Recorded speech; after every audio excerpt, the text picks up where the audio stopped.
வந்து 10 பவுன் இருக்கும் சார். 10 பவுன்ல வந்து செயின், வளையல், மோதிரம் எல்லாம் சேர்ந்து 10 பவுன் இருக்கும் சார். அந்த கோயில் ஸ்டாப் மேல உங்களுக்கு சந்தேகமா இருக்கா? அந்த டெம்பரவரி கோயில் ஸ்டாப் மேல உங்களுக்கு சந்தேகமா இருக்கா? ஆமாம், கண்டிப்பாக சார். அவர் தான் எடுத்துகிட்டு போனார். ஹெச்ஆர்என்சியில் இருக்கிறவங்க எல்லாம் கூப்பிட்டு விசாரித்தப்போ அவர் நிறைய முன்னுக்கு பின்ன முரணா பதில் சொன்னார். என்கிட்ட 500 ரூபாய் கேட்டு அவர் கொஞ்சம் தகராறும் பண்ணார். வீல் சேர் கொண்டு வந்தாலும் 500 ரூபா கொடுங்க, நாங்கள் 5 ஸ்டாஃப் இருக்கோம் அப்படின்ற மாதிரி சொன்னார்.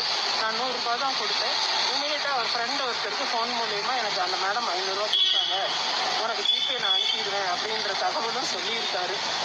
அந்த ஃப்ரெண்டும் வந்து ஒரு ஒப்புதல் வாக்குமூலம் வந்து கொடுத்தாரு. உயிரிழந்த அஜித்குமாருடைய சகோதரர் என்ன சொல்றாரு அப்படின்னா, நான் ராமநாதபுரத்தில் வேலை செய்கிறேங்க.